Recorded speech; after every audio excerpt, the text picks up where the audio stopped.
Alrighty, and we're on. So today I've got a guest, Dr. Emma Wood, and it's funny. Like sometimes my wife will go through these phases of helping me to book podcast guests, and she knows like obviously where my interests lie, and so for me, it's like I always like having conversations with a wide range of people, but sometimes through circumstance, you get sort of niched down when I operate like in the industries that I operate in, martial arts and things like that. So it's going to be great to actually have a conversation with you. And so welcome, first of all. Thank you. So a doctors of philosophy. So I do want to talk about this, but I think where we should probably start is to sort of bring things back a little bit. And I'd like to know, where did you grow up and what are some of your first memories? One of my first memories is probably being stung by a bee on the foot when I was 2. Hey, I share one of those memories. Yes, one of those visceral things. But I was born in Western Sydney. So I spent the first few years of my life in a suburb called Layla Park. Yep. My parents were both teachers. My dad was working at Trinity Grammar School in Summerhill. And so my brothers and I lived there for 3 years of our life in the boarding house while Dad was boarding master. And then Dad got a job as a school headmaster out in a country school in Bathurst. And so we lived there till I was 18. Whoa, okay. After which we moved back to Sydney. Wow. Okay. So hang on, I gotta slow you down there. So you actually lived in the boarding house at Trinity as well? Yes. Well, okay. I gotta ask, what was that like? Well, it was fun actually. We always saw big kids, the big boys coming and going. When Mum and Dad had to go out, we got babysat by a couple of Trinity boarders on a regular basis, and they were great fun.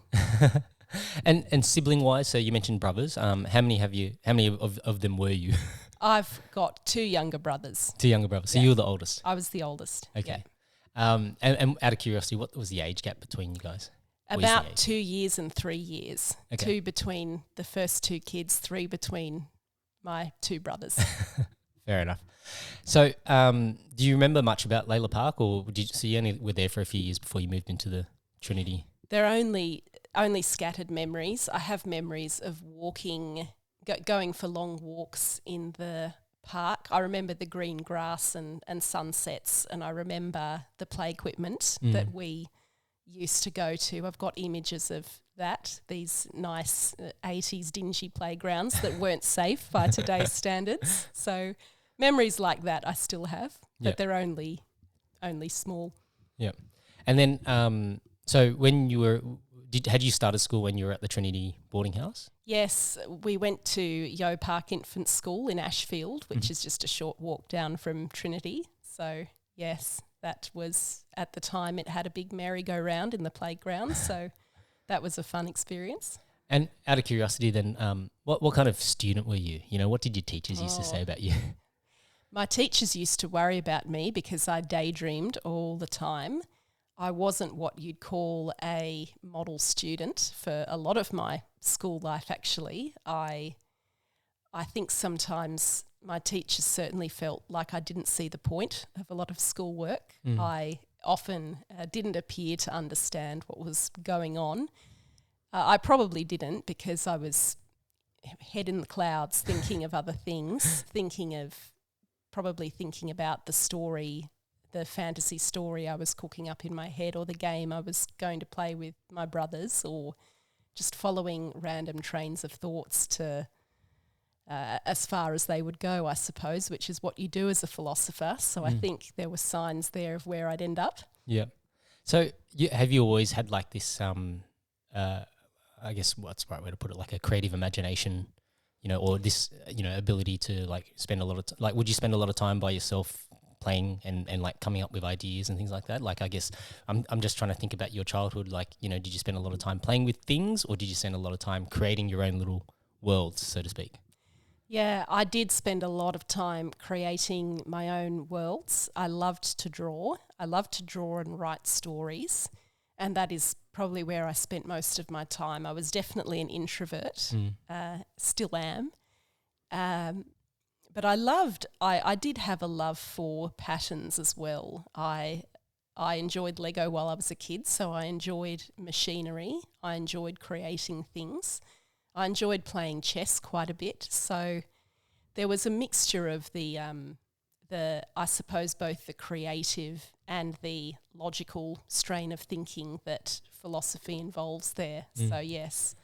And out of curiosity, then your parents, like both being teachers, were they very nurturing of that aspect of you, or like did they have ideas in terms of what they wanted you to do? Were they upset that you were very aloof, so to speak? No, I don't think they were upset. I think perhaps Mum was a little worried sometimes that that perhaps the mind that was there. I think Mum occasionally worried about how that would be applied or where that would find a place. But on the whole, they were very encouraging and they were very proud parents. So they were really very proud of the imagination that all of us displayed. And they were very good.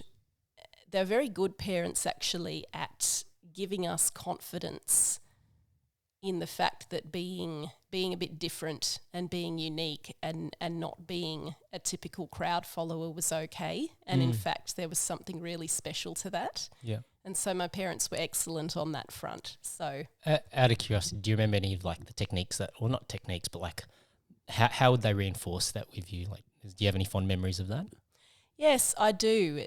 At times in later primary school years where I suppose me or my brother for that matter would face instances of bullying. Say there were dynamics in girl friendship groups that many female listeners will know well. If you weren't expressing interests in the boys like all the other girls were, or if you weren't if you cared more about what you were reading in the kids' encyclopedia than about shopping, sometimes you were ostracised a bit for that. I certainly experienced that.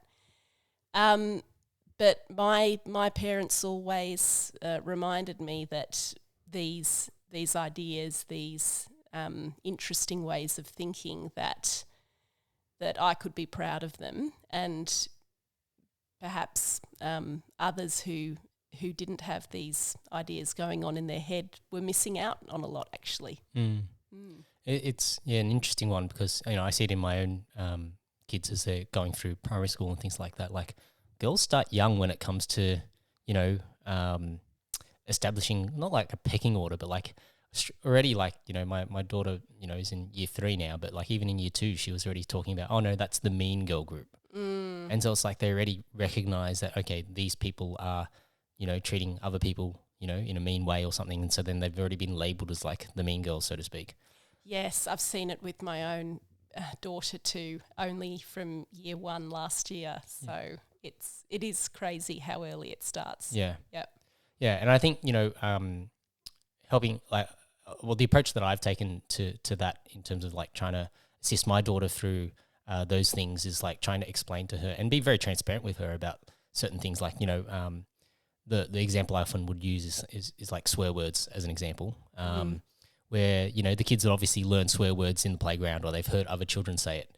And then there's 2 ways as a parent that you can handle that. When the kid comes home and says, hey, Dad, or they might say the word and see what kind of a reaction they get.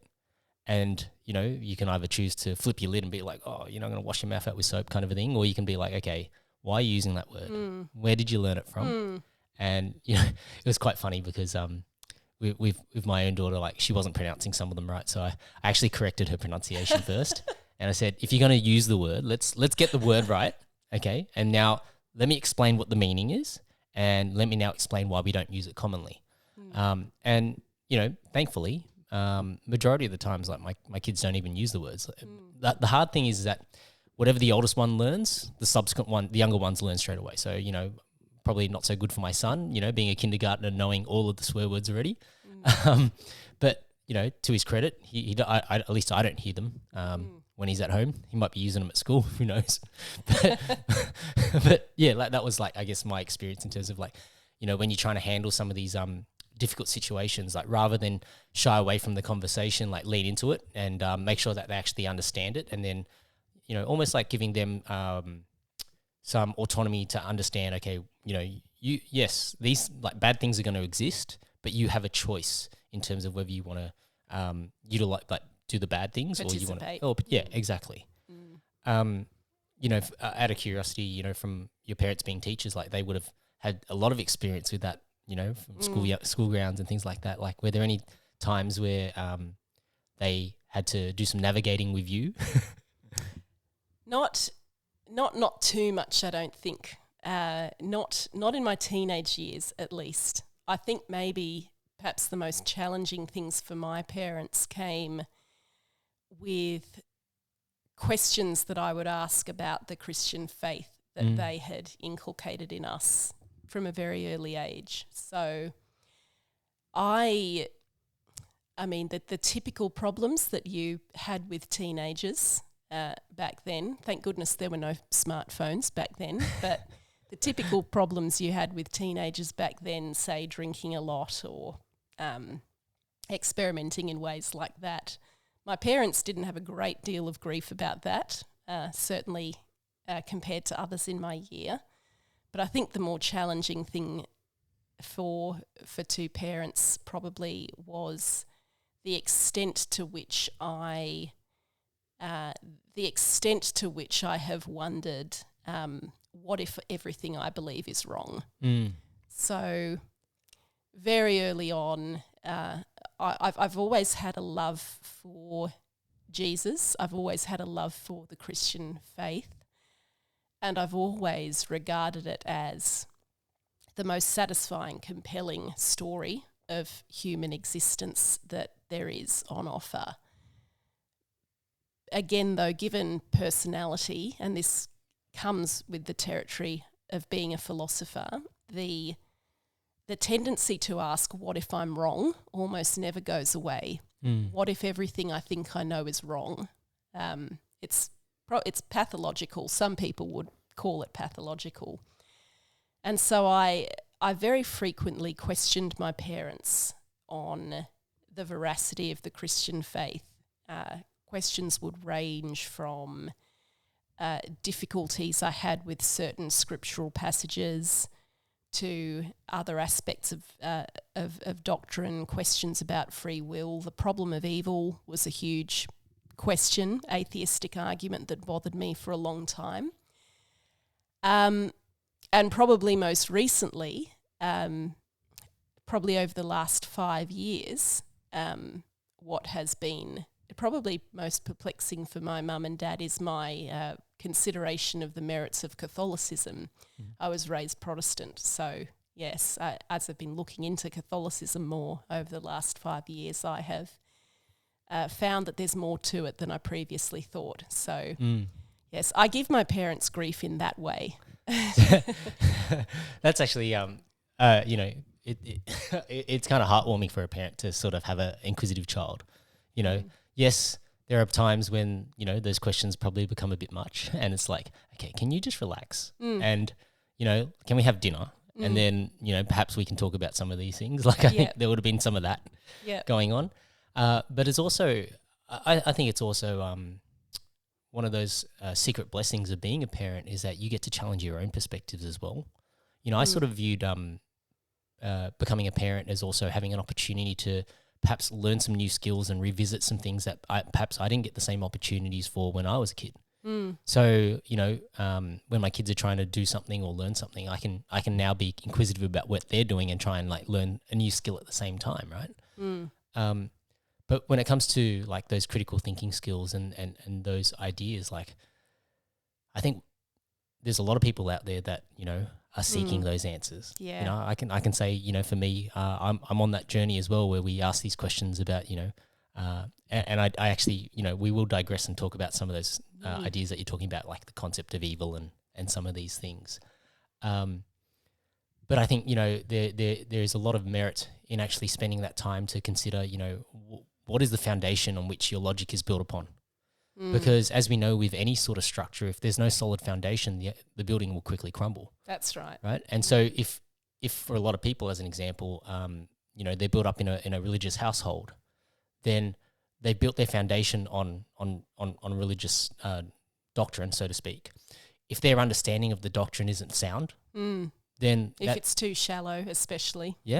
It's the same thing as just, not pouring enough concrete or not having the right mixture in terms of the amount of, concrete powder to sand to gravel to everything else.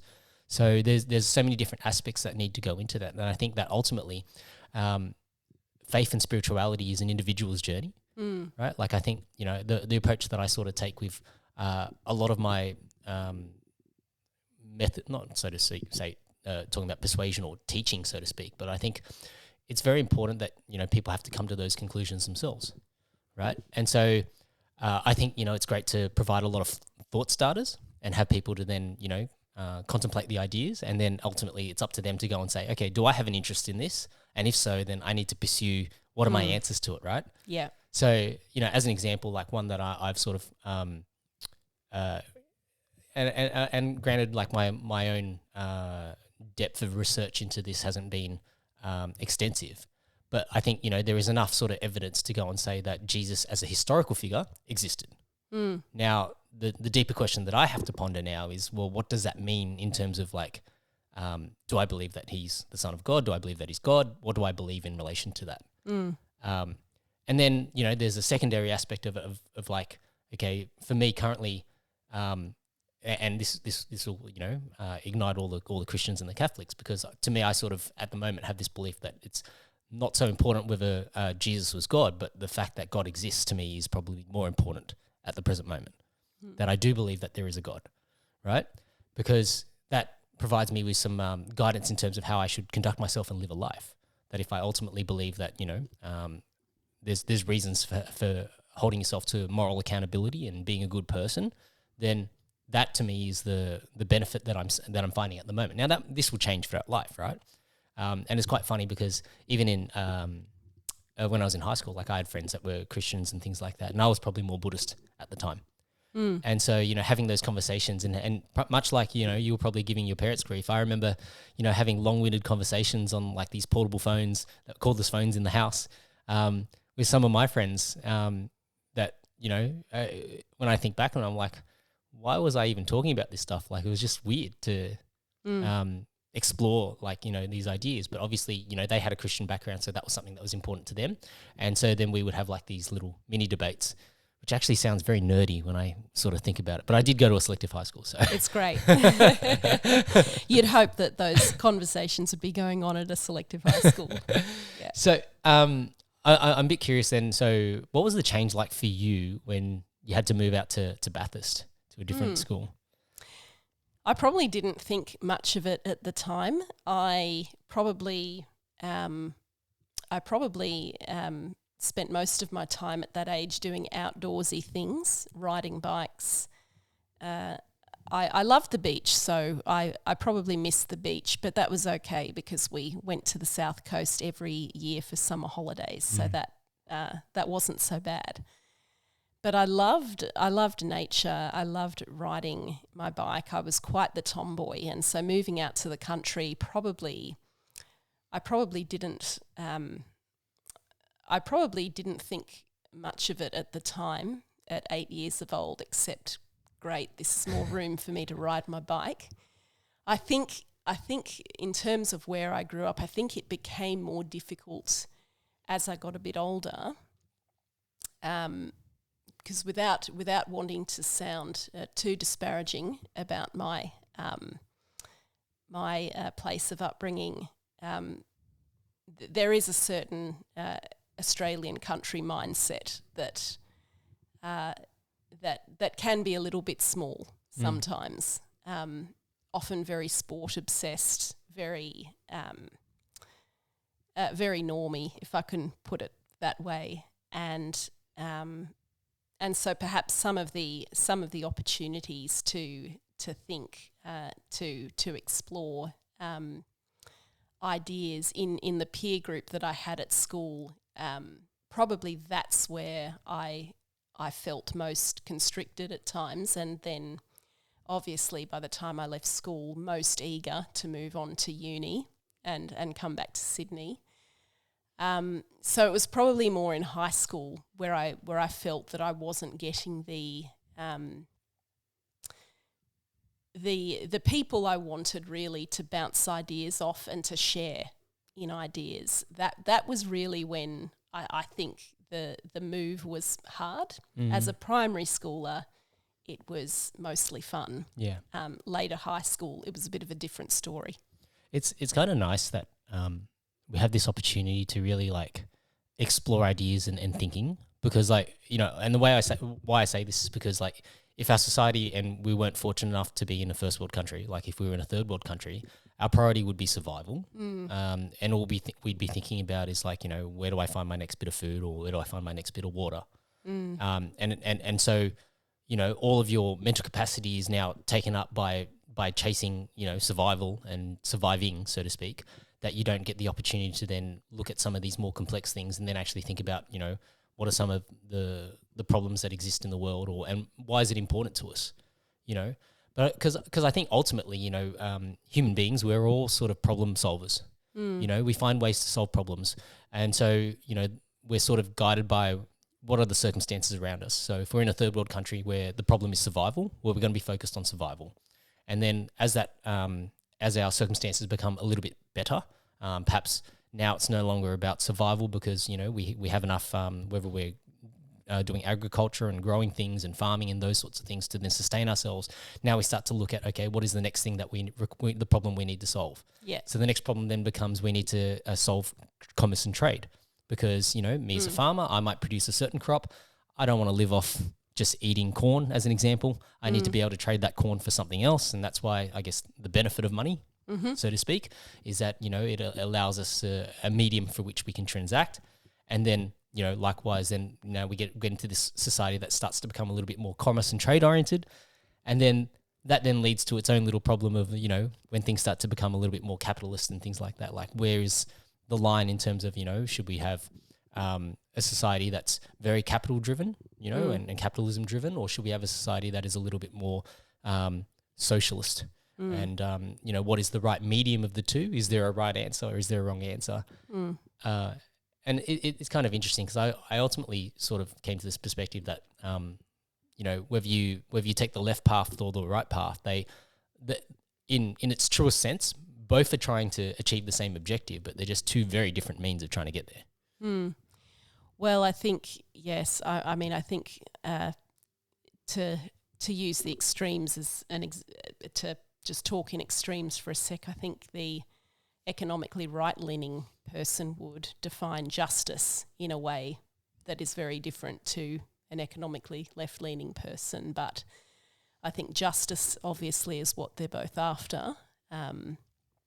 If you're an economically right-leaning libertarian, for instance, you would hold the position that it's fundamentally unjust to forcefully deprive a person of the fruits of their labour and deprive them of the completely free decision of what to do with their labour.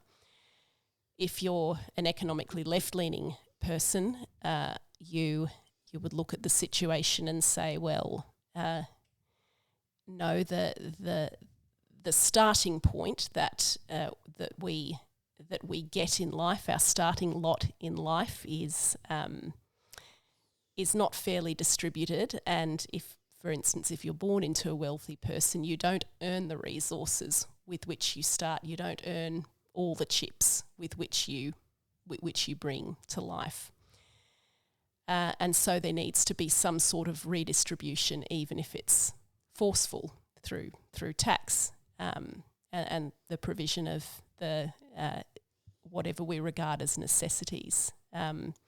So yes, I think economically right and left-leaning people are both attempting to strive towards an arrangement that is just, but they do come to very different conclusions about what justice looks like. Absolutely. Yes. You know, it's equality of opportunity versus equality of outcome. That's right. Right.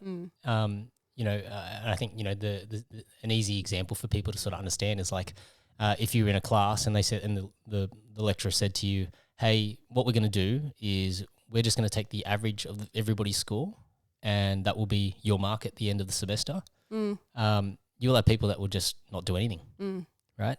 And then, you know, the people that, you know, feel inclined that they have to do something, well, they'll do it. But they won't be happy about it because they'll be like, well, why am I doing all the work so that other people can take a free ride, so to speak? Because at the end of the day, if nobody did anything, then the average of the score would be 0 and everybody fails, right? So naturally, there's going to be some people that will have to shoulder that load. Yeah. Now, I guess me thinking about it from my own family history, right? Like my parents were migrants into the country, so to speak.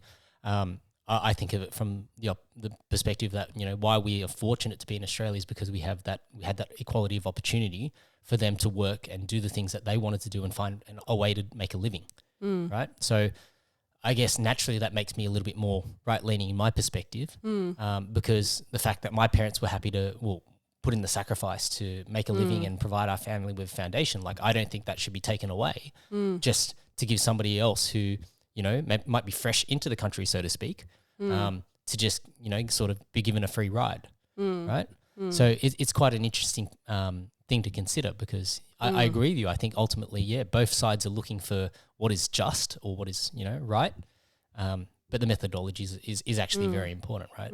It's the same reason why, you know, when we look at like, for example, the criminal charge of murder, we have differentiations between murder and manslaughter, you know, because intent really does matter, right?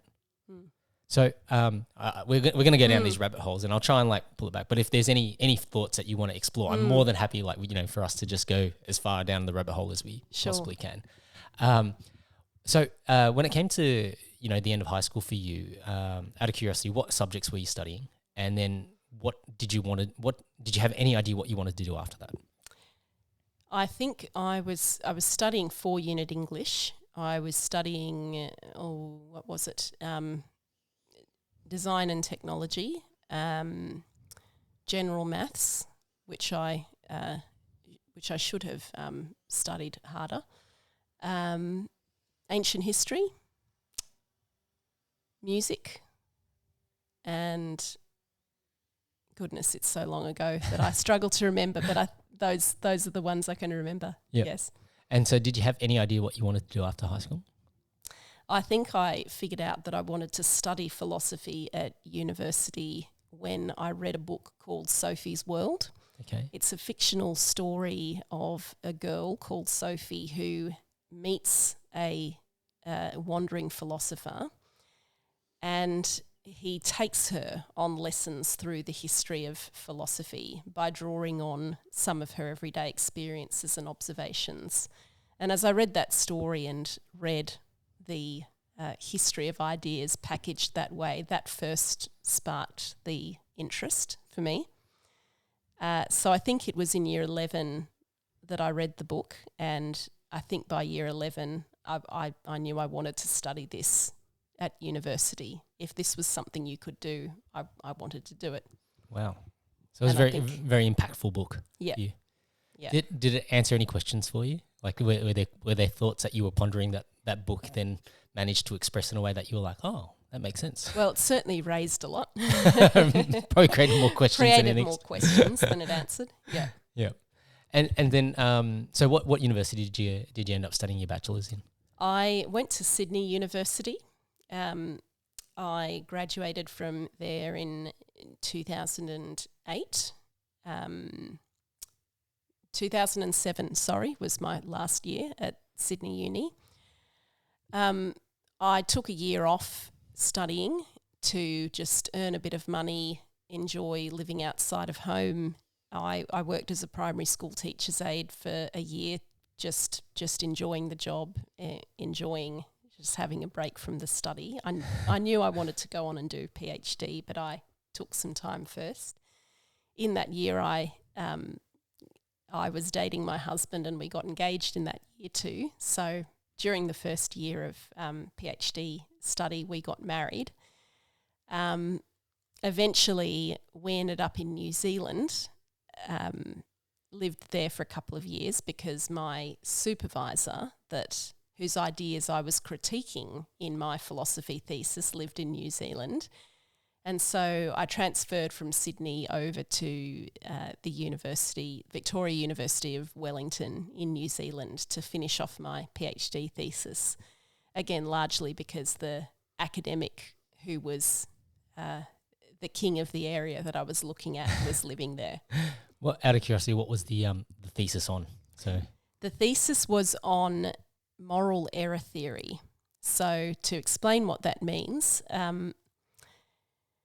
moral realism is probably the view that most people instinctively hold to, that there are such things as moral facts. There are facts about the way you should and shouldn't act in life.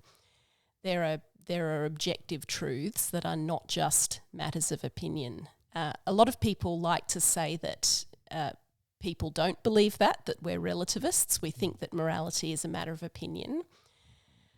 But really, if you just have to ask someone, okay, do you think it's just a mere matter of opinion that pedophilia or torture are right or wrong? Most people are going to say no.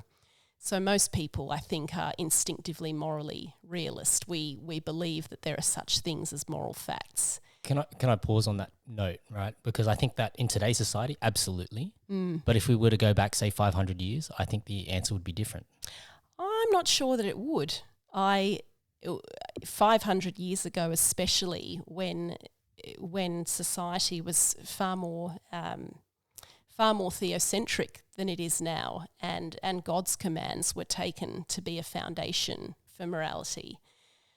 I think you'd be hard pressed to find people who would say that, for instance, wantonly murdering someone or wantonly stealing someone's property was just a matter of opinion. If you think that's okay, then it's okay. I'd say that no, if anything, back then the instinct was stronger, the moral realist instinct. I suppose perhaps the differentiator would be like, so as an example, I'm thinking about it in terms of like the of teenage girls being married off at a younger age simply because they've hit, puberty, so to speak. And so they're of marriageable age, so to speak. And so by society standards, like that would have been acceptable. But by today's standards, if you have a 13-year-old girl that's going to get married off, we'd say that would be abhorrent, right? Yeah, sure. But that's not a comment about changes in people's belief in moral realism. That's a comment on our part that what people believed back then was objectively wrong. Back then, probably people would have thought, no, this is appropriate. She is of marriageable age. Again, that's a statement about what is or isn't objectively right. They may have been mistaken, and that's something that we might say now. But it doesn't signal, the fact that moral beliefs change over time doesn't signal a change in people's belief that there are such things as objective moral facts.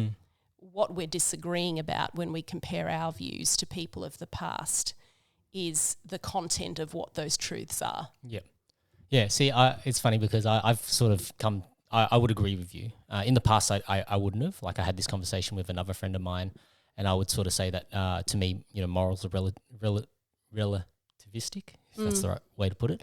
But then, there's a study I think that was done. I can't remember the name of the study, but basically they looked at like even like in tribes where if you were to ask, a tribe member, is it okay to murder, this person in your tribe? They would say, no, it's wrong. You shouldn't murder him because he's the same as me. He's a tribesman, just like I am. But then if you were to then go and ask them, is it okay to murder this guy from another tribe? They would say, yes, because he's not the same as us. Yes. Right? And again, that's not a relative. Right? That's not a relativist position because what you're saying is, no, objectively, it's okay to murder this other person because he's not of us. It's still a claim about what is or isn't wrong or right. Yeah. So it's funny because like I think everybody does, and even we see this in most wars where they do this mental gymnastics to go and say it's okay to do these abhorrent things to somebody else because we don't view them the same as us, right? And I think every major conflict and atrocity that we see in the world comes from that perspective that, hey, they're not the same as us, therefore it's okay for us to treat them like X, Y, and Z. It's interesting, the phenomenon you talk about. It's interesting to ask whether, when this happens, whether it really is a considered moral judgment that people are making or whether it's just a xenophobic instinct, whether it's an unreflected or unreflective moral belief people hold. My guess is that it's probably unreflective. I'm really not sure. I'm inclined to think that the beliefs that people hold that are driven by xenophobic instincts would be quite deep-seated, even if we think they're deeply wrong. But yes, it's an interesting question. It still doesn't really prove the relativist doctrine, because relativism is not a thesis about what people believe. It's not a thesis about whether people have disagreements about what is or isn't right, or whether people think differently over different times and places. It's a thesis that because people think differently, there therefore is no such thing as moral truth. And that's more of a philosophical claim. That's not just a sociological or empirical claim. So then, I guess in the premise of your thesis, then, like, what was the sort of conclusion that you would come to? Yes. Yeah, well, back to error theory. Yes, so having said that moral realism is probably the instinctive framework of most humans, moral error theory is a view that denies that there is such a thing as objective moral truth.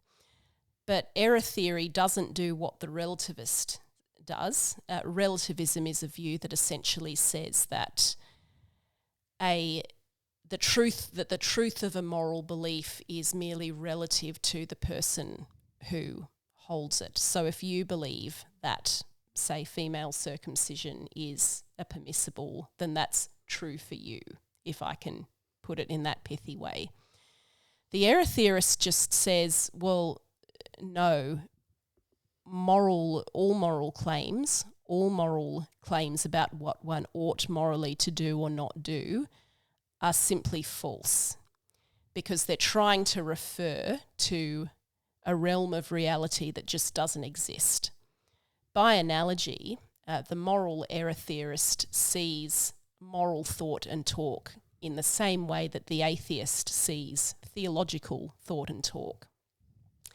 When an atheist hears a Muslim or a Christian debating doctrine, the atheist doesn't say, oh, okay, well, Christian doctrine is true for you, Christian, and Muslim doctrine is true for you, Muslim. The atheist just says, well, you're both wrong, because there is no such God that you're trying to refer to. And so that's moral error theory. And that was my supervisor's view. My supervisor was quite a famous, in philosophy circles at least, moral error theorist. And he defended this theory, and I made it my mission to respond to his argument. I was a moral realist, basically. And so my thesis topic was a response to his form of argument for moral error theory. How did he take it? He was great, actually. Some academics have their egos really heavily invested in their work. He was really fine to manage to supervise someone who disagreed with him. I think he liked the fact that someone was paying so much attention to his thesis that that they wanted to write on it. I mean, I'm sure a lot of other people did as well, but he was great, really. A great interlocutor. So then, out of curiosity, then from your own perspective, right?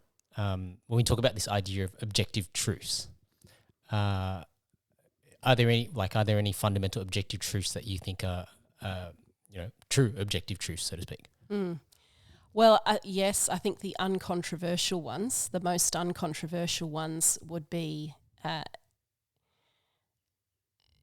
treat others in such a way that you are seeking their good. I think that fundamental truth is really the source of all others. The idea treat others as you would like to be treated. You might say that that's an idea that derives from this idea. I think the first idea I mentioned is more fundamental, because when when in the scriptures we hear from Jesus saying, love your neighbour, treat others as you would be treated, he's not really saying treat others as they would have you treat them, quite in so many words, because obviously other people sometimes make very poor judgments about how they ought to be treated. Absolutely. And so I think a more accurate, tighter rendering of that idea is always act such that you're seeking the good of others, the objective good of others. And I think as human beings, there are, because of our nature, because of the way we are constituted, there are facts about how we flourish and how we don't. We're physical beings, so there are facts about what enables us to flourish biologically. We're social beings, so there are facts about what enables us to socially flourish. We're also spiritual beings as well, and so there are facts about how we flourish spiritually if we're in right relationship to the truth, ultimately God's truth about human life and about the truths he has revealed about himself. But I think the most fundamental idea that would underpin all realist systems of ethics would be treat others in such a way that works toward their objective good. Is there a balancing arm of that though? Like, what happens if their objective good comes at detriment to yourself? Sure. So then it gets more complicated. Yep. Treat others as their objective good requires. There are a few answers to that. One answer might be, well, one of the objective goods of human people is actually to do good to others. So there is scope to say sometimes that treating others in favour of their objective good requires having boundaries, even for their sake. You might go in that direction. Other times you might say, okay, well, suppose there's a clash of interests between two people. They both have an objective good that needs to fulfil. Let's say they're fighting over similar resources, for instance. Well, then I think other questions come into play. Questions such as, okay, how big is one person's need compared to another person's need? Maybe consequentialist questions like that are not going to resolve it. So maybe you have to go and ask other questions. Is there some reason to think that one person has a stronger claim to what is being fought over to the others? Is there some sort of property right that they have? And then that takes you to questions of how we establish property rights. Yeah. How do we establish a system, a system of rules which, if perfectly followed, would enable the flourishing of everyone? And is the action that we're seeking to commit consistent with such a body of rules? I think that is a question that derives naturally from that basic principle. So yes, that one principle that I mentioned, it doesn't tell you everything you need to know. You have to infer further principles from it. But if that foundational principle isn't true itself, then nothing else really matters. There's no need to talk about distributive justice or property rights if the good of others is not important in some way. Okay. Yeah, it's interesting because I always find that even like, say, from our upbringing, from the books that we read, from the teachers that we have, like they're all providing us with these different lenses, you know, and these filters allow us to sort of navigate the information that's presented to us. And so based on like the experiences that we might be imparted from whether it's teachers or books or, you know, whatever resources that we're using to inform ourselves, they shape our perspectives on things, right? Now, one of the, I guess, funny comments my wife made was that, you know, I think you might have said to her, oh, we love talking about religion and politics. And like I've said, you know, in the past, if you want to be the least popular person at a party, you're going to talk about religion and politics because it's the most polarizing. Depends on the party, I guess. Depends on the party. So to preface this, right, I was explaining to Emma before, that I did run, with Clive Palmer and the UAP, and that yielded me some very controversial results. But then if you take away the label and then you just have the conversation as a person, I would get a very significantly different response based upon that. So I guess, I want to get into some of the heavy topics because I'm curious about your perspectives, right? And so I think there's some fundamental things that I think we should talk about, which, if we talk about on the political side of things, we talked about the left and right extreme and how they're ultimately seeking what is right. I'm curious as to your personal belief and what informs that belief in terms of what you think is the maybe not the correct way, but like the approach that you think is the most viable for us living in a Western society like Australia. So I'm curious to get your perspectives and viewpoints. I might need that broken down into a few more questions. Yeah, we can do that. We can do that. So I guess fundamentally for you, what are some of the principles that you think a society should be guided by? So as an example, to try and provide a bit of extra context, like I would say that I'm generally more libertarian thinking, where I sort of believe in a free society. Ultimately, because I believe, let's say similar to you in the sense that I think there are objective moral truths that people should hold themselves to a certain standard that ideally, and this is where it's going to sound a little bit convoluted here, because ideally if everybody did operate with other people's best interests at heart, well, theoretically, you would be able to get away from having a government because everybody would just be doing the right thing in the first place, right? You'd be able to get rid of not saying that this is actually, something that could be done, but I'm saying like if everybody did the right thing, you wouldn't need police, you wouldn't need a justice system because everybody was just doing the right thing. The problem is that, the world is a murky place and everybody has different ideals. And for us to embrace all of those different perspectives and show compassion and empathy towards all of those different perspectives, we do need an underlying system that allows for that expression, and that comes down to, whether we believe in freedom of speech and freedom of ideas, and then balancing that against, okay, what constitutes hate speech, so to speak, and what constitutes, inciting violence and that side of things. So I'm a little bit curious on your perspectives in terms of, do you have a particular viewpoint that you lean towards politically, or an ideal that you lean towards politically, and what informs that? Yeah, that's a great question. Let me start by going back to what I said before, which is that yes, I think that I think that there are such things as objective facts about the way human beings flourish. And ultimately, I believe that any society that flourishes, any society that is good for the people who make it up, will be governed by principles, by laws, by norms, by systems of etiquette that are based on knowledge about what is in our objective flourishing. One of the problems that we face under political liberalism, which is really the system of political philosophy that we've inherited, at least from the Enlightenment, but probably going back further to people like Thomas Hobbes and Machiavelli.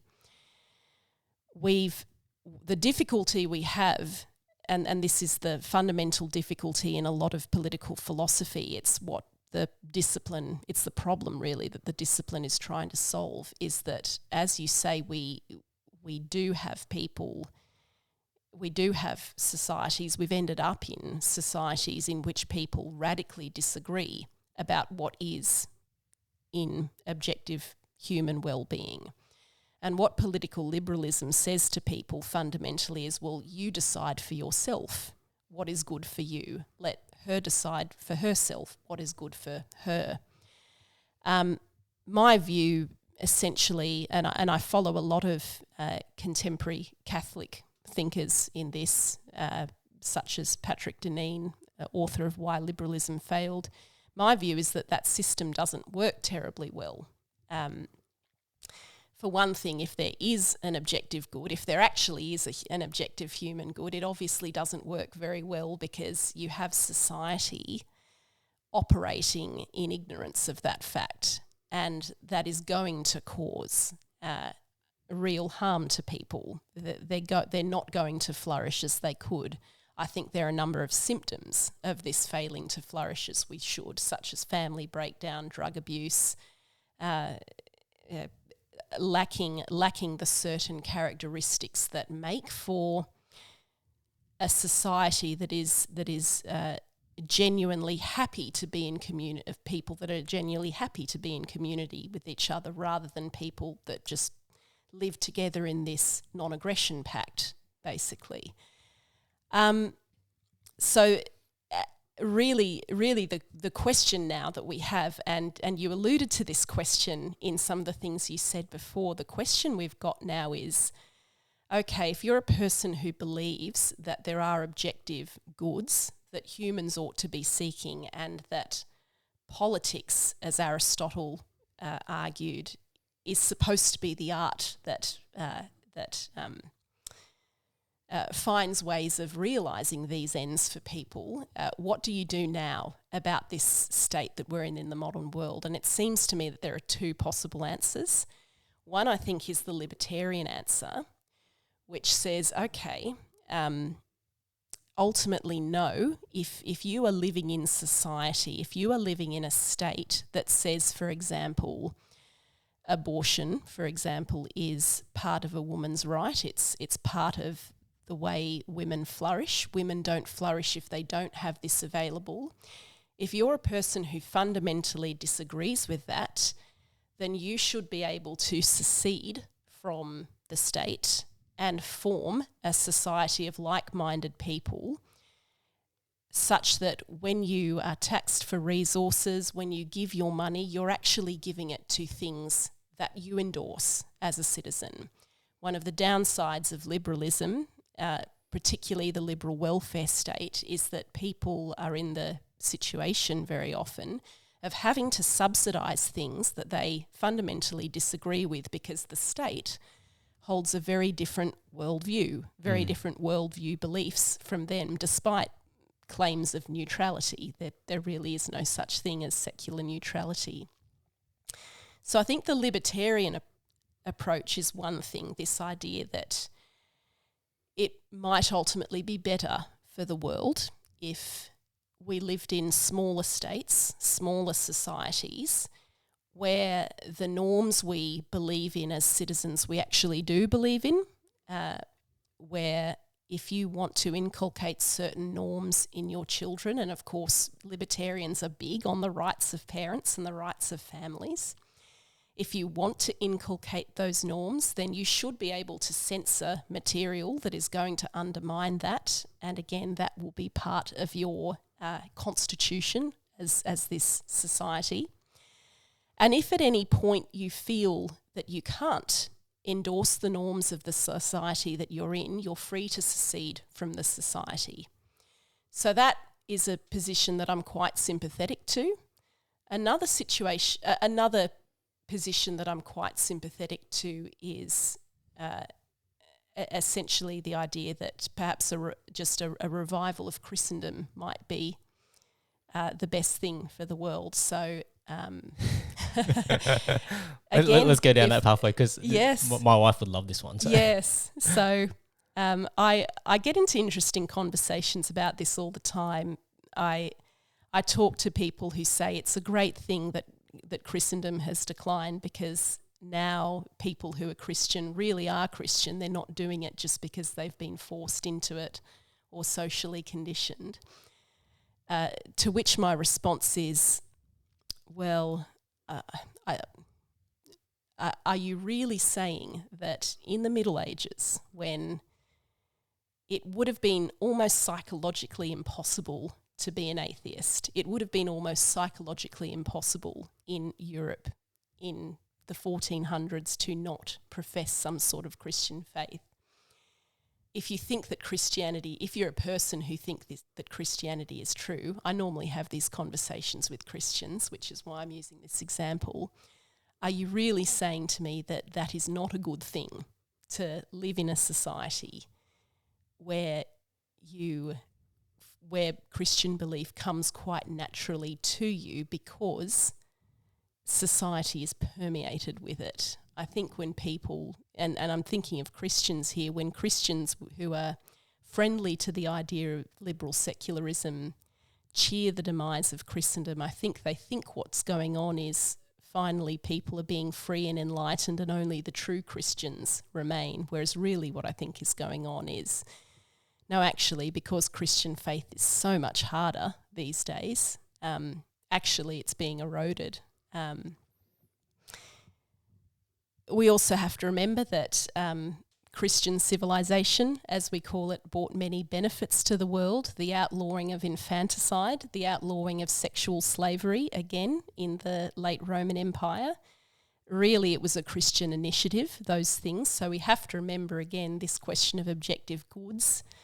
If there is a God who has our objective good at heart, then it would be a good thing to make laws on the basis of this religion that reveals him.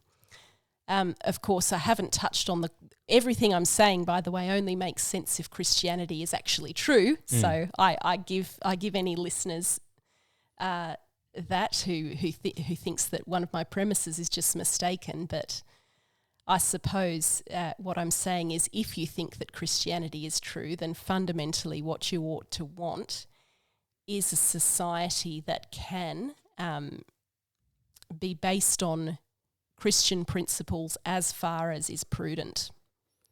It's interesting. Aquinas' view. Yeah, well, you know, I like the word that you use when you say like it's actually an erosion.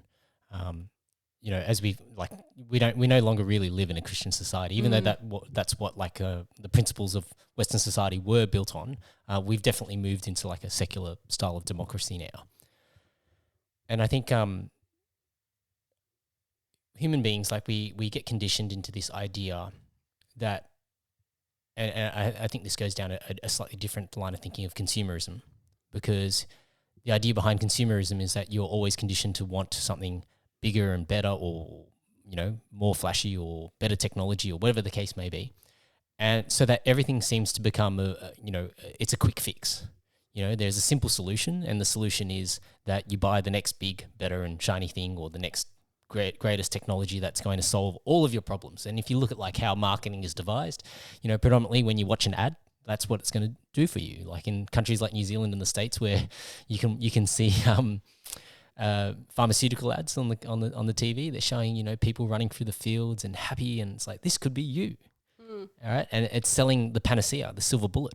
And I guess, you know, the thing that I sort of realized that anything that's worthwhile in life never comes easy. You know, it always requires work, whether it's like, okay, if you want to prioritize your health and fitness, well, that requires work. That requires actually doing the work of managing your health and fitness. If you want to eat better, well, that actually takes work, because now it means that you're cutting out the fast food, and you're probably going to have to cook more. And then you go down the rabbit holes of like, do you want to go organic? And then do you grow your own vegetables? You know, do you do your own hunting or farming and try and do those sorts of things? Like anything that is probably worthwhile in this world doesn't come, you know, in a simple pill form, which is quite interesting when you look at like how society has become. It's like, it's so easy to fix a problem, you know, and rather than actually facing up to the consequences of our actions, because at the end of the day, you know, if you're unfit or I'll just go out and say it, you know, cancel me if you like, if you're fat and obese,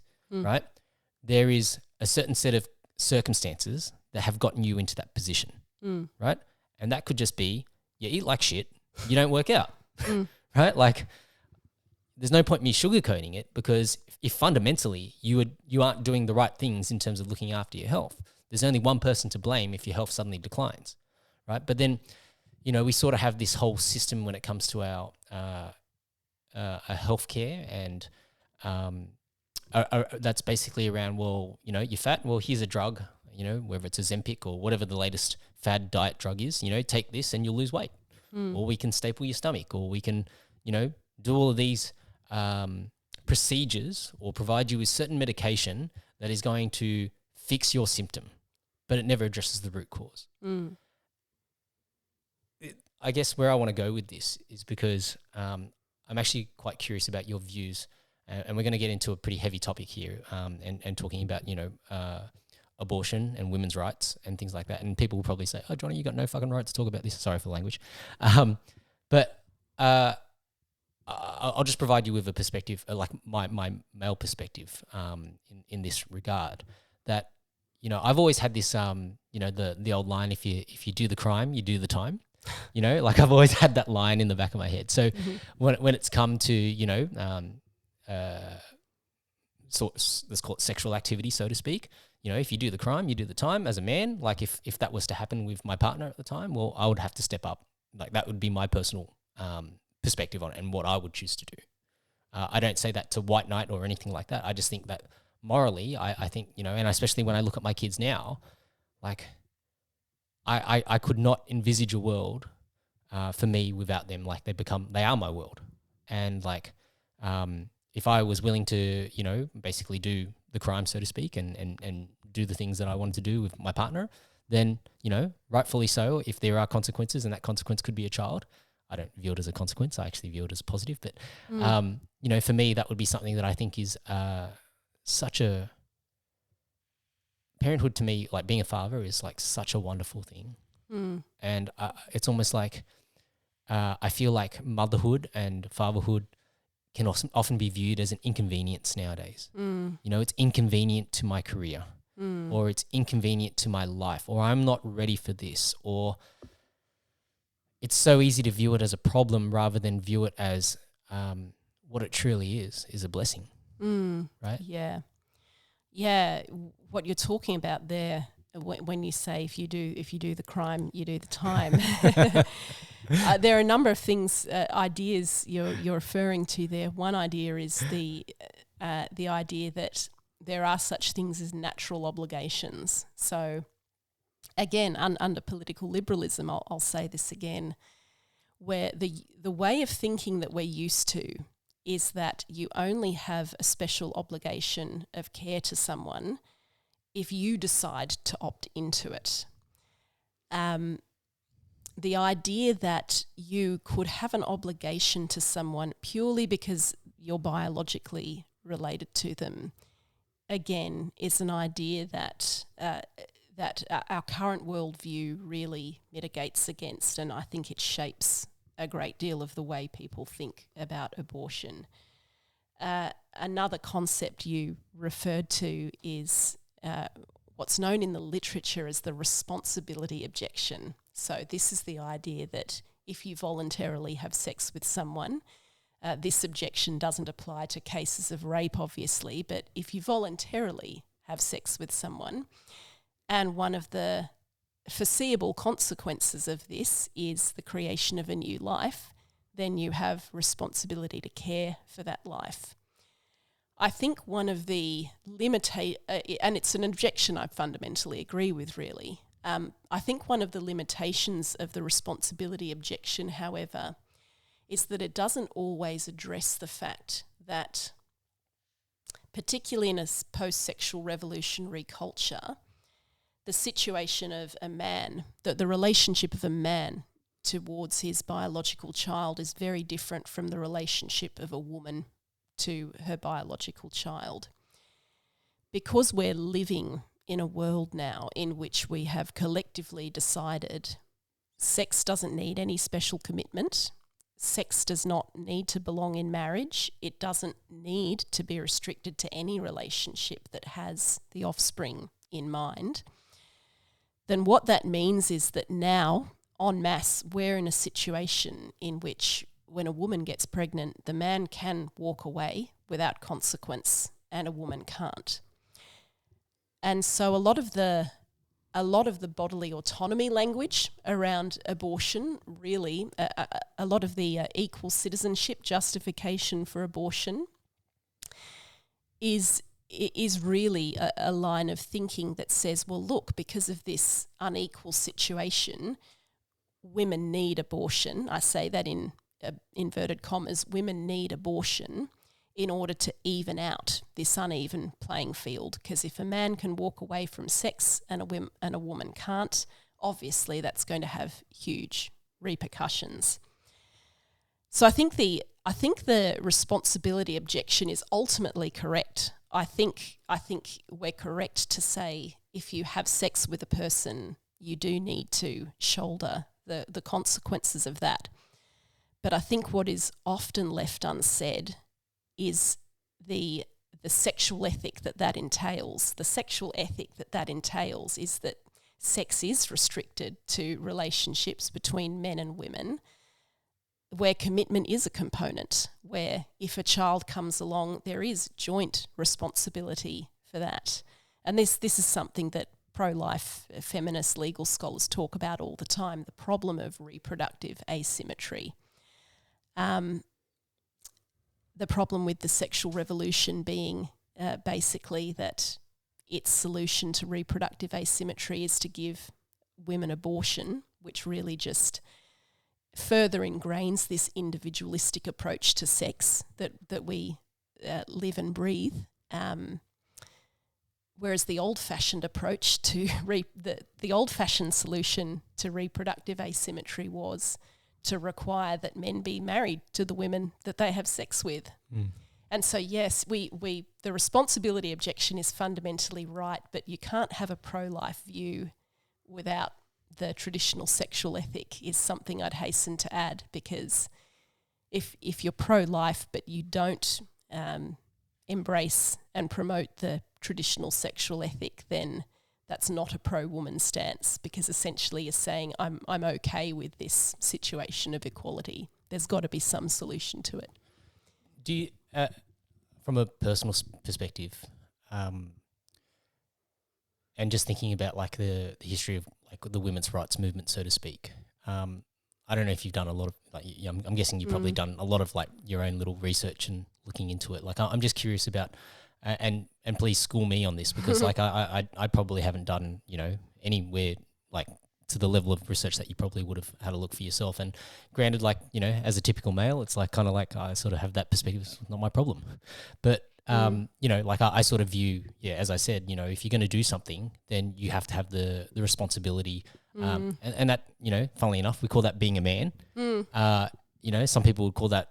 It's probably called toxic masculinity today, but I would say if I was going to do something and I was going to do a crime, so to speak, not physically talking about an actual crime, but if I was going to do something negative, well, I need to be able to bear the consequences of it, and basically understanding that all actions have consequences, and what are I think it even goes back to your decision making in the first place. Of like, I think it's one of the areas that a lot of people don't really consider when it comes to choosing a life partner is just how important that choice is, right? A lot of, and look, I think we, even as we grow up, we all end up in relationships that we then go back and look at it and go, why did I choose that person? And it doesn't make any sense other than, look, it seemed like a good idea at the time. There was like some passion and there was sparks and electricity, except we used to argue all the time, and so didn't necessarily, or we had fundamentally different views in terms of life, right? In terms of like how we wanted to live, and I think from that perspective, it's I'm just curious about the sort of evolution of the women's rights movement, and then whether you think that has led to a net positive or a net negative for females in society. Yeah, it's really such a fascinating history. Beginning, I guess, with Mary Wollstonecraft, who was writing in the late 18th century.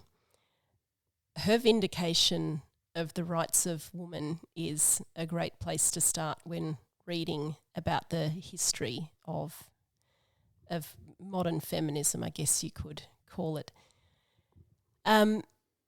What's interesting about Mary Wollstonecraft and the women that she went on to inspire, particularly 19th century American women who adopted a lot of her ideals,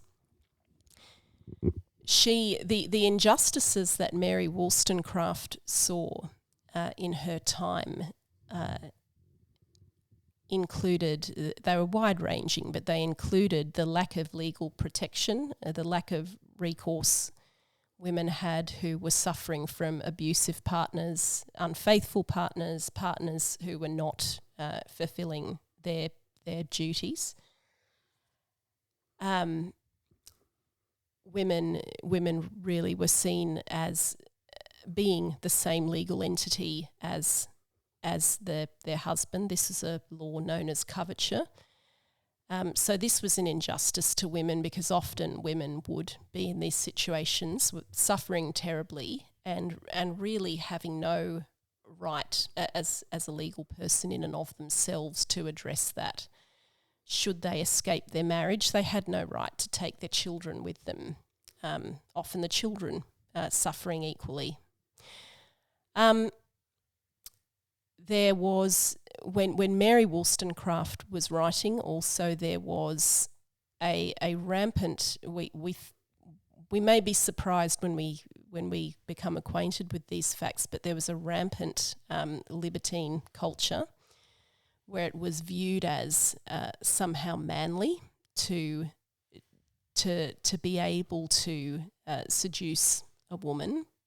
But chastity for women was, or the appearance of chastity at least, was the utmost virtue. So there was a really dark sexual double standard there. If a woman was chaste, if a woman was unchaste, really, the blame lay upon her alone. Women, sexual objectification, the idea that women really were only decorative objects. They didn't have a mind that was worth educating. This was an idea that Mary Wollstonecraft fought vehemently against. And so I say this just to say that there was a need for feminism. There is a real need for feminism. There has been a need for these things to be addressed, for the full human capacities of women to be properly recognised. Having said that, like you say, what we have inferred from this good instinct behind feminism originally is very different to what its originators inferred from it. Wollstonecraft, for one thing, was vehemently anti-abortion. She didn't see abortion as some sort of woman's ticket to freedom. She saw abortion fundamentally as the sexually selfish man's get-out-of-jail-free card. While she campaigned for the education of women, one of the reasons she was passionate about this was, among other things, so that women could be better marriage partners and better mothers. So her desires for women to use their full intellectual capacity was very closely related to her pro-family ethics. If you don't have educated mothers, you don't have an educated citizenry, was her line of argument, because our minds are formed first and foremost in the home. She campaigned for marriage to be a companionate relationship between individuals whose virtues complemented each other, not just a relationship between one human who had all the responsibility, all the virtue, and the other one who was merely the decoration to come along. And many other 19th century women took up these ideals. By the way, if any listeners want to read more about this, I'd highly recommend a book by American legal scholar Erica Bakioki entitled The Rights of Women, Reclaiming a Lost Vision. It's a great read if you want to familiarise yourself with this history. So feminism really was committed to this pro-life, pro-family and pro-chastity, not just for women but for men too, kind of worldview package. And really the turning point came with the sexual revolution, which of course was made possible and feasible by the pill, by more reliable artificial contraception. And really the turning point that happened, I think there were a lot of Freudian and Keynesian ideas about the human sex drive that made it, that became more mainstream and captured the imaginations of leaders of women's movements, other feminist intellectuals such as Simone de Beauvoir.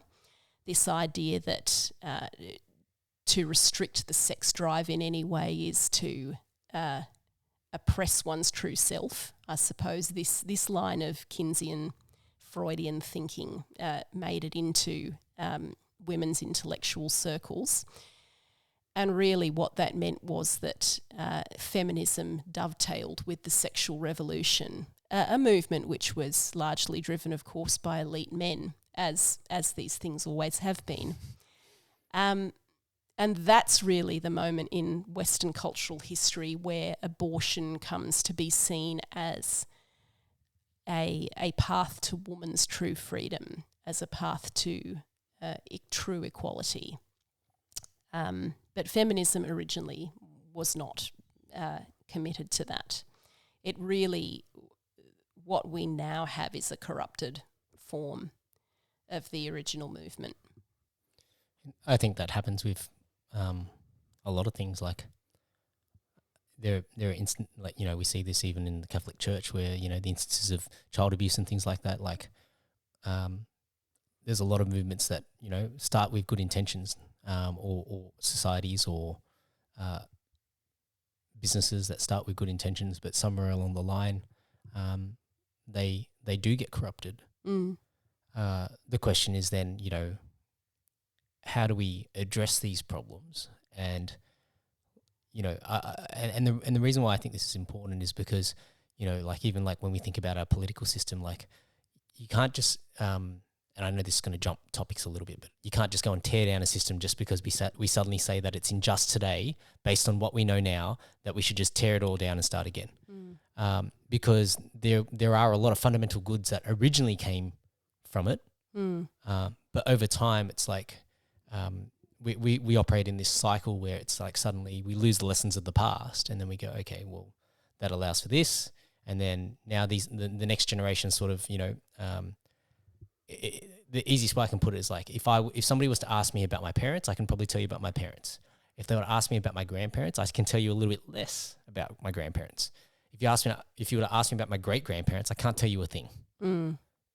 If I was to try and go back any further than that, like I have no idea whatsoever about my family history, what my ancestors might have been through, you know, because at the end of the day, if I really think about, you know, for me to exist today, well, there's obviously a lineage of people that could be traced back to whenever the start was for me to exist today.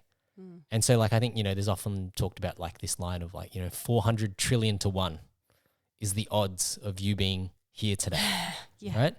At least, right? So 400 trillion to 1. If you think about that, like that's, you know, part of how I reconcile that is, you know, that's part of God's gift to us, is that, you know, you can be a human that is existing in today's world and you've got this opportunity to experience life. And, you know, even whether it's from the Bible or, you know, it's just me quoting it, but it's, you know, I've come so that you can live life to the full. You know, I often say, you know, that doesn't mean that like life is going to be good or easy. It's going to be full of, like, full means you experience it all. You experience the ups, you experience the downs. You know, you find things that you're passionate about, you find things that you hate, because you need to have like this gambit of experiences in the human experience itself for you to really appreciate what that was. Because the alternative is nothingness, right? And I guess, you know, I want to sort of segue this into the idea of evil that was brought up, you know, earlier in our conversation, because, you know, my wife and I, we often have these discussions as well. And so, you know, I sort of said, you know, in my really simplistic sort of line of thinking, that if you were to sort of delineate what's good and evil, well, if life is good, then evil is the absence of life, right? And when I sort of look at the things that go on in the world, whether it's people getting killed, abortion, euthanasia, like all of these topics, very heavy topics, but inherently, like, it's almost like this, what's the right word? Like this illusion that's created to go and believe that you can make some of these things to be good, right? When fundamentally they're evil, because at the end of the day, if you don't get to experience life, then that's nothingness. You were dead before you were born, so you didn't experience anything. If the whole point and the whole gift that God gives us is to experience life, well, if there was a devil and there was this truly evil devil, well, where I would start is trying to persuade people that it's good to kill people, or good for people to not exist, right? Because then ultimately, then we go back into this world where there's nothingness, right? So I'm curious about your thoughts about what do you define evil as? Do you think evil exists? Yes. Well, the question, does evil exist, is an interesting one, the way it's phrased, because I'm about to express a thought that I think is similar to something you expressed, which is that evil is only ever a privation of good. Good is what exists. Evil is only ever a privation of good. It's not a separate force in itself, in the way that a dualist might think. Yes, I mean there are a few thoughts there. The problem of evil that I referred to earlier on, I suppose if you're thinking about defining evil, I think a way to define evil is simply anything that detracts from the goodness that you experience in life. And so I think philosophers who write about this talk about natural evils, so diseases,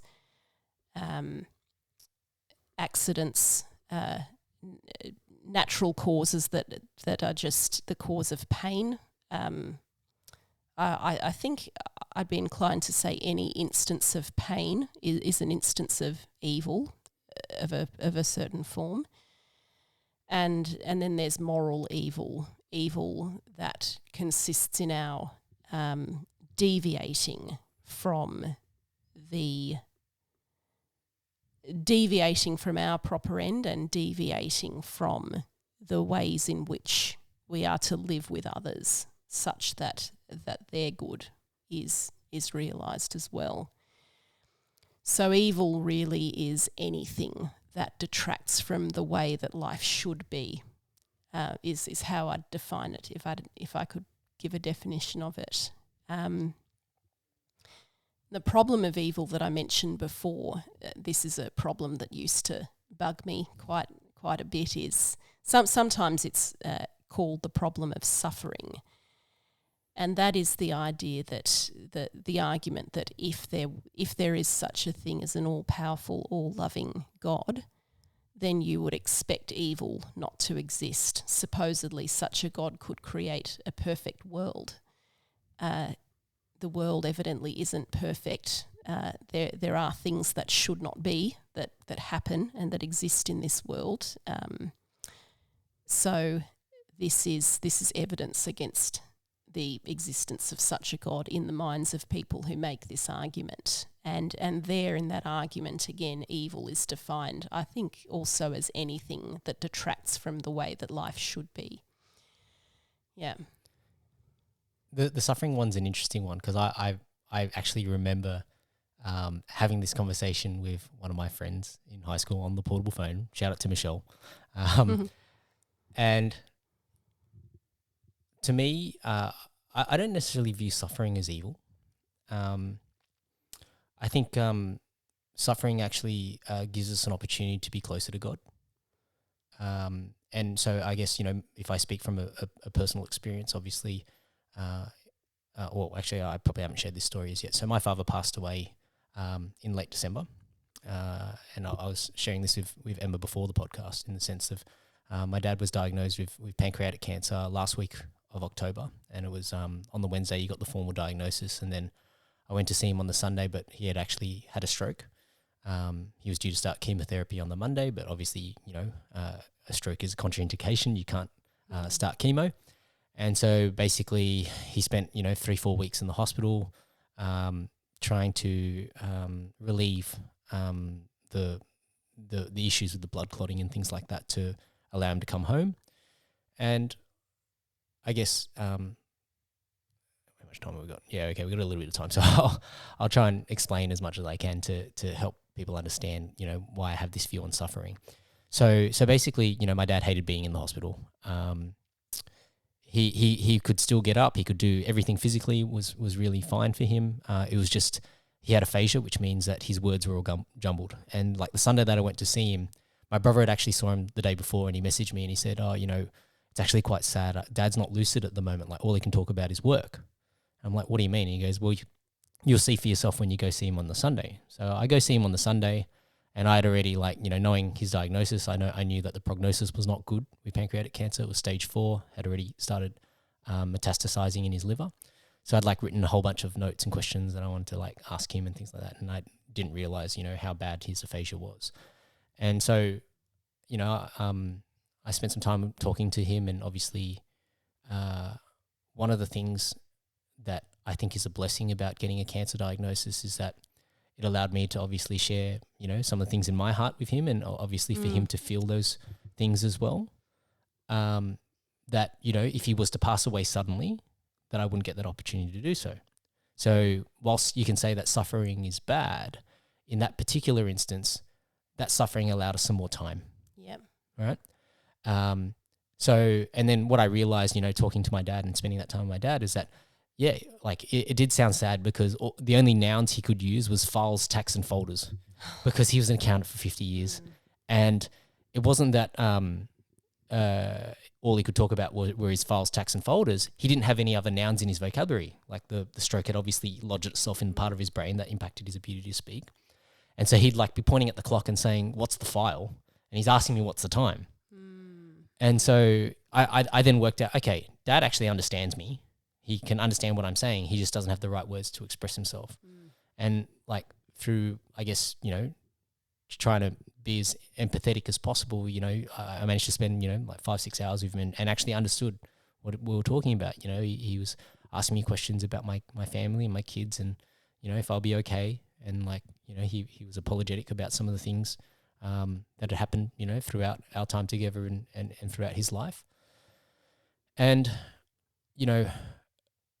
so I think a lot of people would have a negative view when it comes to something like cancer and having a stroke and suffering and things like that. But I actually have a very positive outlook in the sense that, rather than, my dad just suddenly being gone and having all these words left unsaid, I had an opportunity to then go and talk my way through those things, reconcile those feelings so that when my dad did pass away, I would say there was nothing holding him back, I'll share this story. It's probably going to sound crazy to a few people, but so basically, it was my daughter's birthday. We actually had Christmas lunch on Christmas Eve, and then a few days later was when my dad passed away. It was my daughter's birthday, and so we had already had plans, just our immediate family, to take my daughter out for lunch. So my mum had rang me and said, or messaged me and said that my brother was on the way to their house. Because my dad had become unresponsive. And I was like, okay, well, it's going to take me, 45 minutes to an hour to get there. I'll let my brother go and sort it out. And I just said to my brother, just let me know what's going on. So I was out watering the garden. And I think my mum had sent me a message, a picture message of the ambulance people had arrived, the paramedics had arrived. And here I was watering the garden. And I remember looking up at across our back fence, there's these two big gum trees in the neighbour's yard. And I looked up between those trees and I just had this feeling like my dad had come to say goodbye to me. And I just said, "It's okay, Dad, you can go." And I literally just put the hose down and burst into tears in the garden. Now, does that, I guess for me, obviously I believe that every human has a soul. If you don't believe in a soul, and you probably think my story is crazy, but that's what happened. And then I walked inside and I called my son over and I gave him a cuddle and I just said to him, Harley, Grandpa's gone. And he looked at me and he goes, Daddy, how do you know? And I just said, I know. And then like 5 minutes later, my brother messages and says, oh, the ambulance people have been doing advanced resuscitation for the last 11 minutes and Dad has no electrical activity in his heart. And I just messaged back my brother and said, just tell him to stop. Like, let him go. He let him go peacefully. He's gone. And that was it, you know. And it's an interesting one because I feel like, I guess, one of the other things that I think is a blessing in that circumstance is that A, he got to go at home. B, he got to go peacefully. Like, he wasn't in any extended suffering or any extended pain. Yes, it sucks that I lost my dad, but at the same time, like it's never truly all bad, so to speak. And I think, I don't know if this, how you've reconciled the whole question of suffering for yourself, but I guess for me, I think part of God giving us an opportunity to have free will and free expression and the ability to determine, what life is like ourselves, is that's part of, God's gift for us. It's an ultimate expression of his love, that you can be a person that doesn't believe in God and he still affords you that same opportunity. You could be somebody that, let's say you're an atheist and you're staunchly against God and you say that, God doesn't exist and you can hate and malign him and you can curse him and you can do all of these things. But ultimately, he's still giving you the gift of life, right? And if you think about what love is, well, love from that unconditional perspective is providing somebody with something with no strings attached. He's given somebody this gift of life, and whether you choose to squander it, whether you choose to throw it back in his face and commit suicide, whether you choose to go and kill another person and not value life, he still affords you that love all the same. And I think, ultimately, I think that's one of the beautiful aspects of the Christian faith is that, no matter what has happened in your life, so to speak, for those who seek it, you can find forgiveness.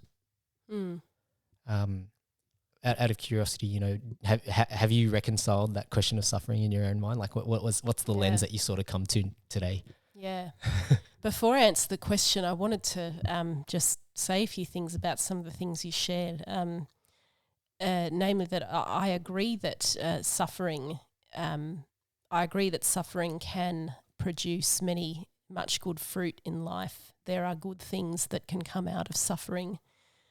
And so, yes, I can relate to not exactly those experiences, but certainly many times in my life where there's been a trial or there's been a sadness and something has come out of it to be thankful for. I think you can believe that. I think you can believe that there are good things about suffering or good things that come out of suffering and still regard suffering as a species of evil. The reason I say that is because consider heaven. This is, as far as the Christian faith is concerned, heaven is our ultimate destination. There won't be any suffering in heaven, but heaven will be perfectly good. Now, one of the reasons there won't be any suffering in heaven, I think, is because in heaven evil will be absent. Now, how exactly do you reconcile that with the claim that good things come out of suffering? I think you can. I think you can say, well, because this world is fallen, because we are not as we should be, sometimes we need experience of suffering to teach us the good. And that's why good often comes out of suffering.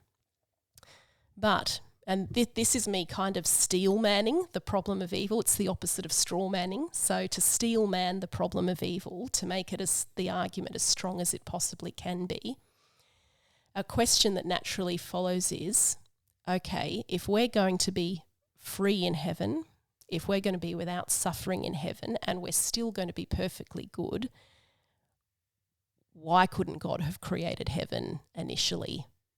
Why was there evil that was needed? supposedly will be perfectly free and perfectly good in heaven. So why does free will now need to lead to us making bad choices or produce suffering? That's just me saying I think the problem of evil is a tricky one, even with the free will defense and even with the defense that good things come out of suffering. I think there's something about the problem of evil, and I'm sympathizing with some of my atheist friends out there when I say this. There's still something quite intractable about the problem of evil nevertheless. But my ultimate,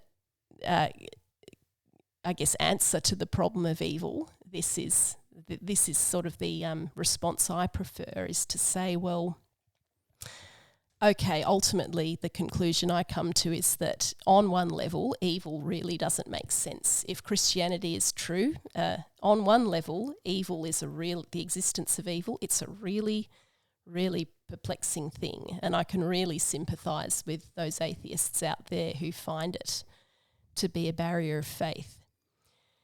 But I think my ultimate response is keeping in mind that evil is a privation of what is good, considering that goodness, let's say goodness is the way that life should be.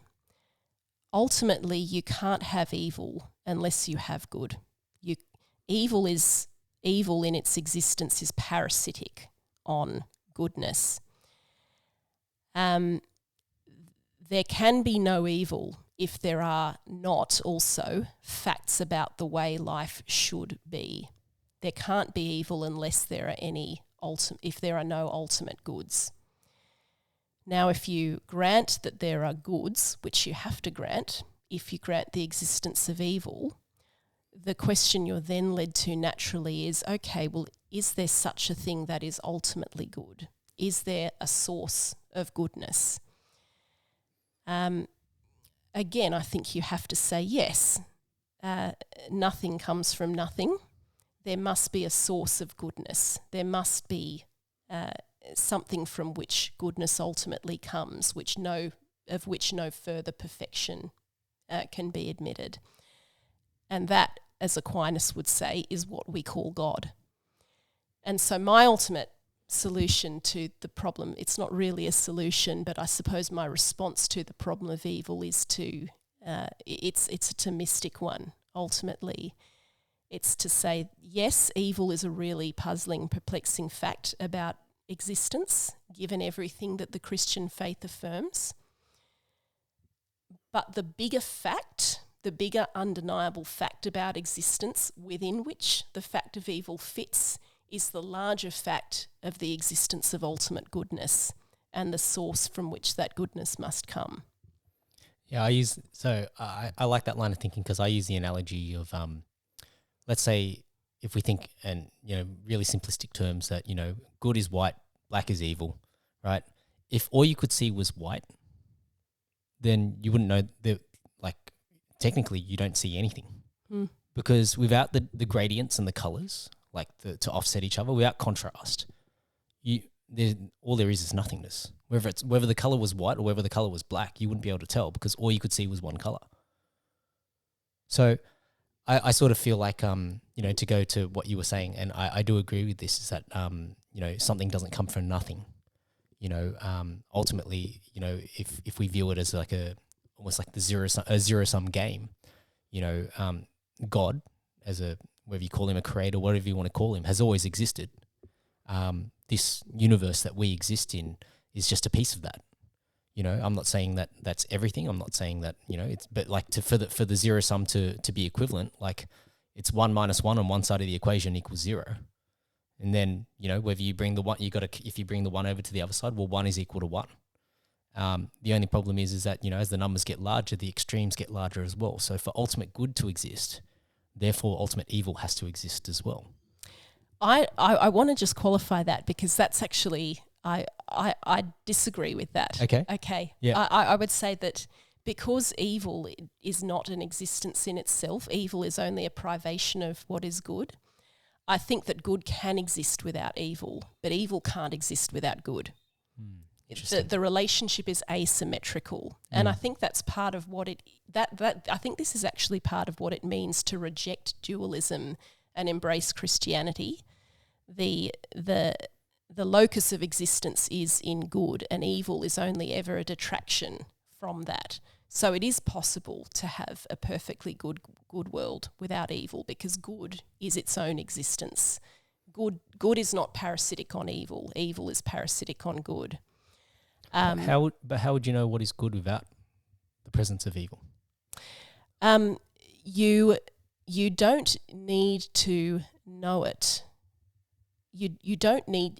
I think it's a little bit like asking.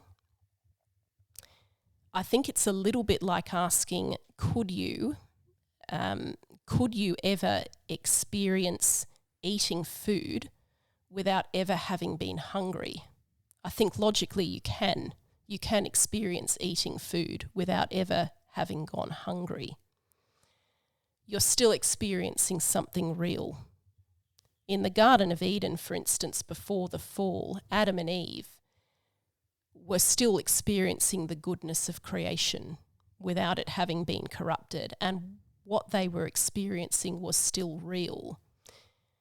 Now, the tree of the knowledge of good and evil, when we read that, when we read the knowledge of good and evil, I think what we're really reading, some theologians out there might correct me, but what we're really reading of is the decision on the part of humanity to determine what is good and evil, to regard themselves as the authority. But there's no doubt that free from sin, Adam and Eve were really knowing and experiencing the good. Interesting. I'll have to ponder a little bit more about that one. Okay, one last little topic, and then I think, unless there's any you come up with any other lines you want to go down. But I'm just curious, in your own faith journey, you mentioned earlier in the podcast that the more you've looked into Catholicism, the more you think there's something more to this. I'm just a bit curious about, where you're at with that, and what was it that has made you think that way? Yeah. This is more recent. So I guess when you grow up moving in evangelical circles as I have, the story that gets told to you, and this is not necessarily by my parents, but it certainly was the story that I got from youth leaders, camp leaders, certainly other Christian peers. The story that gets repeated to you is that there was this this is the simplistic story. There was this golden age of true apostolic Christianity that took place sometime from 33 AD to, let's say, Constantine's conversion. Over time, the church lost its way. It gathered accretions that clarified or made declarations about doctrine that had no biblical basis, but were based on mere traditions of men. And by the Middle Ages, it was such that by the Middle Ages it was a huge mess, and you needed the likes of Luther, the likes of Calvin to take us back to original Christianity. That's something like the story that you get told growing up as a Protestant.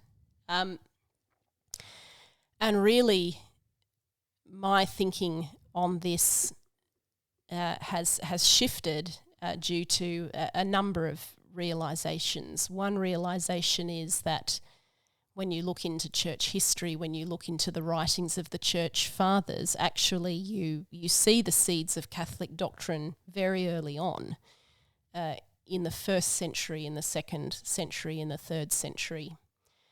And this includes things like prayers for the dead, the practice of praying to the dead, which implies a belief in some intermediate state between death and heaven.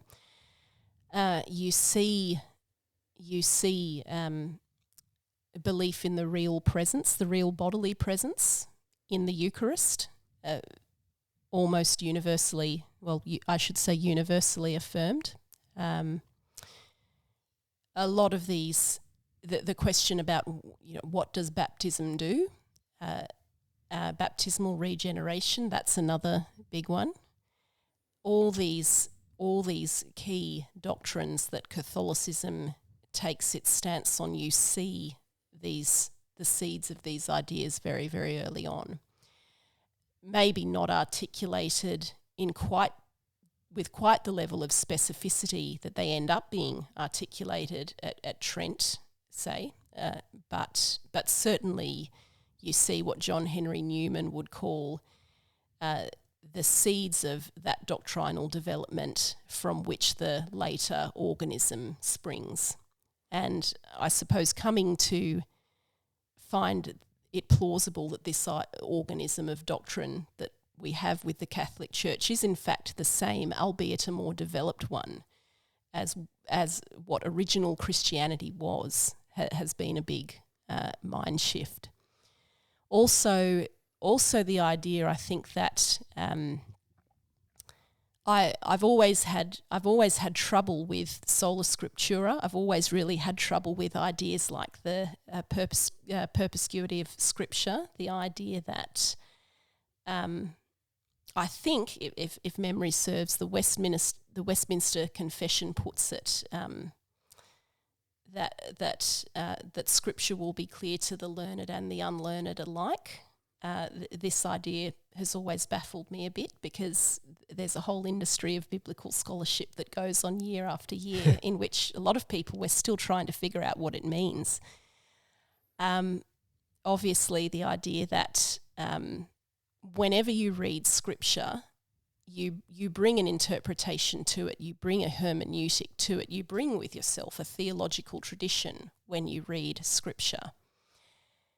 And different people's theological traditions have led them in hugely different directions. And so this other thought, to put it simply then, is it wouldn't make sense for God to provide us with an infallible Scripture if he didn't also provide us with an infallible interpretation. And that is what tradition, that is what the magisterium in Roman Catholicism, that is what it functions as. So there's that idea as well.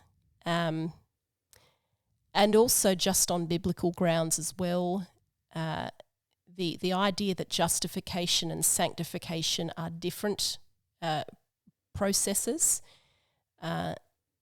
that's an idea that I for one can't see the biblical basis of that, and the Catholic view on justification strikes me as more plausible just on biblical grounds. So yeah, that's a rough summary. Yes. So is this something that has become your little side project at the moment to continue exploring? So. Yeah, to continue exploring. There are other there are unresolved questions that I've got. I'm in the process of combing through church councils, decrees from church councils, I suppose, to see whether the Catholic Church's claims of infallibility stack up with the messiness of history. That's my big unanswered question. I have this sense that Christianity, if Christianity is going to be dogmatic at all, it needs a magisterium, it needs a capital T tradition. But nevertheless, if the Catholic Church's claims to provide that don't stack up with historical data, then I've got a big problem. So I'm still looking into that. Yep. Yep. And then, out of curiosity, are there any other, so in your work at the present moment, are there what are the other issues that you're actively researching and looking into, just out of my own personal curiosity? Yes. Well, one is the relationship between the Reformation and secularization. So I suppose this is another reason why Catholicism is attractive to me, because I think one of the impacts of the Reformation has been the secularization of the world, the privatization of religion, and therefore ultimately the erosion of faith itself. certainly the erosion of people's ability to simply and uncomplicatedly come to faith. And so, yes, another research interest is the overlap between political philosophy and theology, and what the debate between Protestantism and Catholicism might tell us about political philosophy and vice versa. Mm. Actually, there's one question that I remissly have not asked you about. As a philosopher, like, how do you make a living? It's like, I just realized, like, that's like the white elephant in the room, right? Like, with great difficulty. You don't go in it for the money. For me, what it has involved is sessional teaching, so sessional lecturing at Campion College over the past couple of years. During PhD years, you usually have a scholarship for philosophy study at postgrad level, but it's mainly through tutoring, through lecturing that you earn the money. For me, it's also involved a stint of high school teaching. So I was lucky enough to land a job at Presbyterian Ladies College in Sydney a number of years ago as an elective philosophy and theology teacher. Mm-hmm. The PLC had and still has a principal who is really passionate about philosophy and its value for the formation of young people. And so probably one of my best paying jobs actually as a philosopher was as a high school teacher. Yeah. And so there are a number of ways you can put the skill to use. But of course, career paths these days, career paths for millennials are generally unpredictable, and philosophy is an extra level of unpredictability. But there are some good things that you can discover. Mm. Have you tried utilizing AI at all to have some philosophical debates as yet? No, I haven't. I don't plan to. I'm not sure how I feel about this. I've used AI to analyse statistical data and findings when it comes to abortion research, but I don't think I would. I don't think I think it's against my religion, both as a philosopher and as a Christian, to use AI to literally do my thinking for me. Mm. All right. Well, are there any organisations or things that you want to give a plug to? Sure. Yeah. Few organisations. I think the first one is, if you are a young person, if you are coming to the end of your school journey and thinking about where you want to study, give some serious thought to studying at Campion College. It is Australia's first and only liberal arts college, and it's a university where you really will learn how to think. You will learn high quality history, philosophy. You'll learn theology as well, and you'll learn from great books and literature. A liberal arts education is a really valuable thing in our world because, of course, why wouldn't you, at the outset of your life, why wouldn't you want to actually do some solid thinking about what you believe, why you believe what you believe, and what the purpose of your life is going to be? A liberal arts education really is going to give you that time to think, that time to do some serious thinking rather than just going through the motions because what you're doing seems like a good idea or seems profitable, but you don't really know where it fits into your world or into your overall narrative. So I highly recommend liberal arts education. And in Australia, that means Campion College. So that's my first plug. Yep. My second plug, if this if this discussion of abortion has interested any listeners out there, and any ideas that concern women and the well-being of women in general, I would recommend Women's Forum Australia as an organisation that is a pro-life feminist organisation, but also looking more broadly about concerns for women's well-being and what we face. A couple of channels I'd recommend: Maiden Mother Matriarch, which is Louise Perry's channel, and Fairer Disputations, which is a podcast hosted by the legal scholar I mentioned earlier, Erica Bakioki. If you want some intelligent, nuanced look at feminism, I'd recommend those as well. Okay, cool. All right, Dr. Emma Wood, thank you, everyone. Thank you.